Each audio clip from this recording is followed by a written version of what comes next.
Hello everyone, welcome to our Puri day 2 mini blog. তো আগের ভিডিওতে দেখেছিল যে সবাই আমরা খাওয়া দাওয়া করে শুয়ে পড়েছিলাম। তো ফাইনালি আমরা আমাদের ডেস্টিনেশনে পৌঁছে যাই। এবার পালা ট্রেন থেকে নামার। ট্রেন থেকে নেমে সোজা আমরা স্টেশন থেকে বিচের উদ্দেশ্যে রওনা হয়েছিলাম, কারণ আমাদের হোটেল বুকিং আগে থেকে করা হয়নি। তখন ঘড়িতে বাজে 3:19, তাই আমরা সবাই মিলে বেরিয়ে পড়েছিলাম বিচের উদ্দেশ্যে। আর ওয়েদার খুব সুন্দর ছিল, তাই আমরা সবাই হাঁটতে হাঁটতে গল্প করতে করতে পৌঁছে যাই বিচে। রাতের সমুদ্রের যে অপরূপ সৌন্দর্য, সেটা হয়তো আমরা উপভোগ করতেই পারতাম না যদি আমরা হোটেল বুক করে রাখতাম। ভোর 3টে থেকে সকাল 7টা পর্যন্ত আমরা বিচেই কাটাই।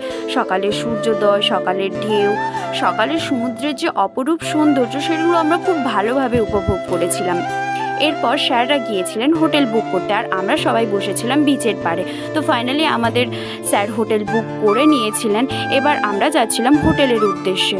তো এই যে হোটেল লক্ষ্মণ নিবাস, এখানে আমরা টোটাল 4টে রুম নিয়েছিলাম। এরপর কি হয়েছিল নেক্সট মিনি ব্লগে দেখতে পাবে।